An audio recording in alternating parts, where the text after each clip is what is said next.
Well, I skipped over to the meadows this morning. Wanted to train some horses, wanted to qualify some horses, get them off the list, get them moving forward. So today was kind of a big day, I guess, as far as how the weekend's going to set up. Obviously, Friday's our biggest day with the Ohio sale coming up. Now, I did convince my brother Mark to come to come to the meadows on Thursday and Friday to drive some horses for us. He's well aware of Unique Style. He's been around him virtually the horse's entire life. Ray Schnicker had him, and Mark had helped with training the horse down. So I trained him a little bit today. We made a few little shoeing changes on him. Thought he looked good. I thought he looked really, really good today. I was really happy with the way he trained today. He's in a favorable position on Thursday also, so that was good. But Burke was really coming for insider trading. A little disappointing in the sense that we were going to put her on Lasix. She showed a few spots of blood the last time she trained, and we decided, no, I don't want to. It's just one of these things. I didn't want to rush into rush to any conclusions. We trained her today, and there were a few spots of blood there. So she is going to race on Lasix Friday. It's not what I want to see going into the end of the year, but I'm going to be completely honest with everybody.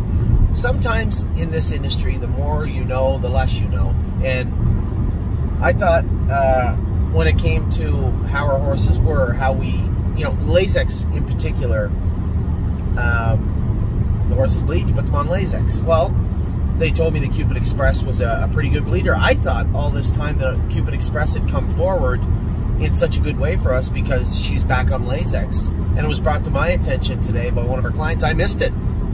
Tim didn't put her on Lasix. She raced on Lasix when she made the break at Northfield. Now that one had nothing to do with the other. But when she came to the meadows, she wasn't put on Lasix. I don't know how to explain that. We've scoped her twice now, thinking maybe she bled. I'm thinking in my mind, the way she raced last week, she was in with a good filly, but maybe she bled through Lasix a little bit. Scoped her, no blood. I'm thinking, no big deal. This is a filly that I was told is a bleeder, and she's never been on Lasix for us and has never bled. We've had other horses. Last year, Carter Michael Dio had bled on Tuesday leading up to a Saturday stake race a little bit. Again, we treated him up best we could leading into the race. I'm thinking, we're going to be okay here. Raced on a hot day, not a drop of blood. So sometimes it's hard for me to wrap my head around the equine physiology myself. I'm not a vet, I'm not a doctor, but been around horses my whole life, and sometimes you just wake up one day and realize that you don't know what you think you know. So I guess that's true in life also. So long story short, insider trading will race on Lasix on Friday. Not ideal, not what I thought we would do, not what I wanted to do either, but nevertheless what we will do. So insider trading will be on Lasix on Friday. That's who Mark is actually coming for. But I talked to him and he said he wasn't busy Thursday. I said, come on down, I'll get you a hotel room at the hotel, bring your wife and kids down, go swimming Thursday afternoon, race the horses, whatever. So, and I did want him to come drive Unique Style also because he knows the horse.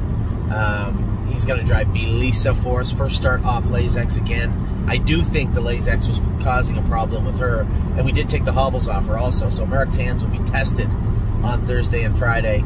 But a bunch of horses in a good spot for him. Me, I'm going to be in a very important spot, and that is going to be looking at babies on Thursday and babies on Friday and buying babies on Friday.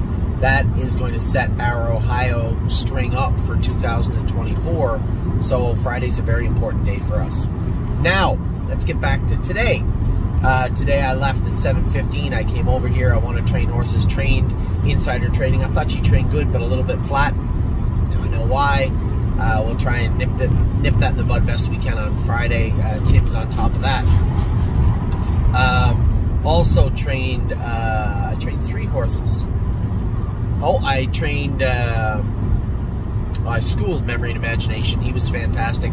We'll talk about him after. It's very important also, but we'll talk about him after. A lot going on today. I'm going to get to all of it right now. So I trained Insider Trading. She was good. Trained Unique Style also. He was good. Now, I did call Mark and I said, kind of a little flat though. You know, he's a small little horse, a little bit flat. And he goes, yeah. He said he's usually grabby. I said, we just had an open on him. He goes, oh, he's never worn an open in his life. He was probably very docile with it on. I said, yes. That's it. So we'll draw his blood to make sure. But trotting-wise, mechanically, he was perfect. I was really happy with him. Really happy mechanically with Insider Trading. Obviously, a little disappointed. You know, when we had looked at the scope, those things will happen. Who was the third horse I trained this morning? We got there. First one, oh, Spitfire Overseas. Oh my God, was he ever good? He is razor sharp coming into Saturday's race. Just an hours a 3 race, but it will lead into the Keystone Classic. We opted not for the Canadian Trotting Classic. I just thought we shouldn't really ask this horse to do more than he can every single week in the summer. So he is. He's going to race in an overnight this Saturday and then off to the Keystone Classic shortly thereafter. Here in, I think the Keystone Classic is right here at the Meadows. And he was razor sharp training today. 2 minutes, last half 58 seconds, last quarter 28 with a bow in his neck. He was very, very strong today. So he'll be tight and sharp coming into this weekend's race. Now, go up to qualify the horses. Cowboy, I don't know what he's going to be like. There was a guy in the front said, come back around. I'm like, no, I'm good here. You can go as slow as you want up front. 28 apiece on the end of it for Cowboy. Little bumpy. You guys watching, he wasn't wrinkle free. He was a little bumpy, but you know what? Powered past that horse and drove away. I was happy with what I saw from him today. He's not perfect. I said to myself going on the track, he's no good. He's going in the field. And I could even talk myself into putting him in the field today. But I think we can race him once just to see how he is. There's speed in there. I believe he's much better than he was the last time I trained him right here at the Meadows. So when it comes to what happened there? When it comes to Steel Cowboy, I was happy now. No, all gas, no brakes was very, very strong in his qualifier. I like this horse. I liked him at 2. I liked him at 3, and I definitely like him at 4. Really happy with the way he qualified today. He'll be in Saturday also, so coming in hot, coming in sharp, wrapped up, winning the qualifier, and looked very, very good doing it. I was really happy, so I'm having a good day. At this point, I hadn't heard about the scope for Insider Trading yet, so I hadn't heard about the scope for Insider Trading yet, so I'm super pumped. Everything's going great today. I go to go with Memory and Imagination. Now, here's my take on Memory and Imagination. Right now, we are 12th in points in Kentucky, but there is a very good chance that we're going to get in the final. But I don't know that. So as I said to Tim, it's nobody's fault, Tim. Enter him in the Keystone Classic and enter him in the Kentucky final. I think he trained very, very sharp today, as good as I've seen him. Much, much better and perfect since the debacle at the Poconos. After watching him go today and after knowing the horse, I think he was just really stressed out from that just a horrific thing that him and Megan went through in the filly, where they were just on the trailer for 5 hours. I think that played a real negative role in what took place. It's the only thing that changed, right? You had this, he flips his palate in this oddly anomalous way that nobody can explain. Scope him the other day, no bruising left, no. So if there's no bruising there, it would even make me more certain that it was an anomaly. As I said, it wasn't like there was constant. There was some deep bruising. There was just all this surface bruising. The way that Megan had explained it was just, he was completely bruised. Really, you know, it really flipped, displaced, as she put it. For him to come back like 4 or 5 days later, scope with no bruising whatsoever, leads me to believe that was a one-off. And then for him to go out in school the way he did today, just toyed. Now, it's meaningless. It was a schooler. But just to go out and go his mile 58, last half 58 again, just looked very, very, very strong. It looked like the old Memory and Imagination. Our two options are the Keystone Classic on Saturday, and I believe there's a good chance he can make it in the final. So as I said to Tim, it's very simple. Tim has to enter the horse in Kentucky because he's entering the horse in the Keystone Classic. I said, enter them in both. The Pennsylvania judges can't really be that angry because we are not eligible. We are 12th on the points for memory and imagination. 12th. So you don't know the horse is getting in when you enter him in the Keystone Classic, but you have a responsibility to me and the stable clients to say, well, if he can get in Kentucky, and we've agreed he should go to Kentucky, then I'm going to enter him in Kentucky. At the very least, Pennsylvania, we got to pay the starting fee and pay a fine for scratching the horse. Okay, not the end of the world. They were going to let us do the same thing in an overnight last week. Remember, Lonely Lakewood had drawn in the non-winners, and I asked the judges in Pennsylvania if he draws into, he's first also eligible, if he draws into the Pennsylvania final, or am I allowed to go? And they said, yeah, that's fine. It's the same thing, just a different state. As your partner of memory and imagination, yeah, we can race him in the Keystone Classic, no problem. But we do have a stake race where you can race for 10 times more. And as far as the making the break, the time before that, I don't think there's going to be a problem with that. Worst case scenario, I'll just throw a set of toe weights on him. Make sure those little corks are tight front end. If I really want to be clever, I'll just take his hind shoes off if I want to. Also, that's what Megan was going to do if we raced him there again. She's the one that said that. So I'm not really that worried about memory and imagination. Now, I could be wrong. You could down there run all over the track again. I have no idea. I can't make you any guarantees. All I can tell you is your partner, the way that I just trained that horse right there, he should go to Kentucky. That's my feeling. Now, I can't say, oh, I'll get down and beat Carl. Carl can beat himself. He's a 2-year-old trotter. He can run. Same as everybody else.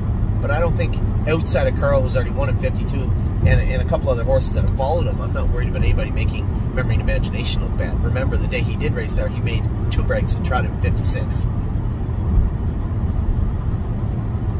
I was very pleased with what I heard. Now, I have to wait to hear from the scopes from them, but he was so strong finishing up his mile. I can't imagine there's any issues with memory and imagination. So that's what went on today. I get in the car, I go to leave, light goes off in my head. There was a horse you were looking at on gate that's selling today.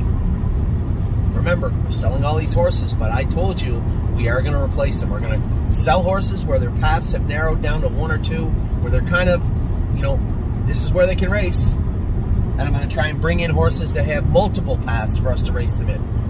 Multiple ways forward. That can make, as I said, that immediate impact. Well, there was a horse, a Father Patrick, 3-year-old colt selling today in Kentucky on gate. Sound familiar? We bought a 3-year-old filly selling on gate. Very similar situation not that long ago. Cupid Express sold and had a number of fair wins, so we were able to race her in the non-winners of 2, then 3, then 4, I believe. This horse called Halakai the Third. Whatever the hell that means. Father Patrick colt's got 4 wins and 58,000 made. The problem is, all 4 of those wins don't count. He is a maiden with 58,000 made. Paid $21,000 for Halakai. We'll swing by the bank and pay for him right now. We're going to bring him back up, and I can race him at the Meadows, or I can race him at Northfield Park. Probably the latter, since we're stabled there. We're going to race Halakai in the maiden next week. And then after that, the non-winners are 2. And after that, the non-winners are 2 again, because I can price them. Maybe for a couple of starts. And then the non-winners are 3. See what I'm getting at?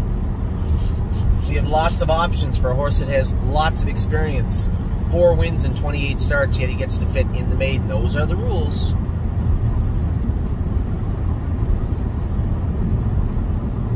So that's what I was telling everybody. Yes, we're going to sell Austral and Tailgate Buzz and horses that really are experienced and are good horses, but their paths are narrowing. Tailgate Buzz might go over to Ontario and win in 52. I have no idea. He wasn't going to for us. He might for Carmen. I have no idea. Tailgate Buzz might go to Paul Kelly's and might win all the races, wherever Paul races, Vernon or Plain Ridge or Yonkers or Meadowlands, I don't know, wherever he's going to race him. But I can tell you, for us, right here, right now, the guy who sat behind those horses their whole lives, I would feel much more comfortable paying $20,000, $21,000 for Halakai the Third and racing him in the maiden through the non-winners of 4 at Northfield and the Meadows. And if he does good, which I hope he does, and we say, okay, maybe we've got as far as we're going to go with Halakai, bye-bye, Halakai. And if we don't, if we like the horse, and there's avenues, then we'll continue to race them.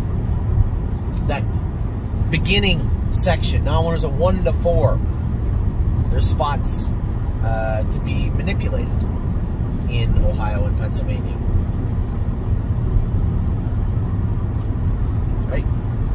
And that's what we're trying to do here. We're trying to bring in horses that can make immediate impacts, and the way they can do that, not just be faster and better than all the other horses around. You can't buy those horses. But we can buy horses that should be able to do good in the classes we buy them for. And I believe that's what we did again today. So Halakai the third, even though you can name a horse the third, just 3 little eyes. Halakai is now a stable horse. He'll be coming back to Northfield Park and racing. Now we have a sliver of fashion in there tonight. So Halakai will likely return next week. Race the week after, because that should be right when old Sliver is heading out of the maiden. So our plan for the fall for our racehorse string is falling into its proper position. Now we do have to buy better horses. You can't just buy a barn full of Halakai the thirds. But we're going to continue to look for horses that are going to make, that are good horses, that are going to make impacts right away for us. Every so often, you know, I think if Galaxies comes up. And to be fair and play devil's advocate, every so often a Delicious Stone DK comes up. And, you know, as I said to you, you have a trotter that went at 52 and 53. He's not going anywhere. That horse is in there. He's just not great right now. We got him back, and I talked to Mark and Melissa, and they said, yeah, he's just not eating great. His stress level, I believe, is up. He's just not conforming to you know, how we are racing our horses. It's fine. Everybody goes through that. So Delicious Stone is now at Northfield Park. Sent back yesterday. He came back on the same truck as our boy, Never Lose Felix, our newest yearling. So we have a lot. We have a lot to take in, a lot to talk about over the next few days, but I will continue to bring in horses that can do us some good and move out the ones that maybe can't right now. We have 2-year-olds that are going out to the field, 2-year-olds that are coming in from the field. Most importantly, right now, this week, this point in time, we are focused on the yearlings that are selling Friday in Ohio. So I thought I'd give you a full update of what went on today, what horse we bought. He'll be up for sale this afternoon. This is a perfect example of the horses we're trying to buy. Horses with 4 wins and 50,000 made that still fit a maid? Yeah, those ones will do. Those ones will do. Make our job a lot easier. Anyway, I will talk to you all very, very soon. I hope you're having a wonderful day. I am having a great day, and it looks like it's going to be, if we can dodge the rain tonight, it looks like it's going to be a great night at the stable also. So, talk to you all soon. Have a wonderful rest of your day. Take care.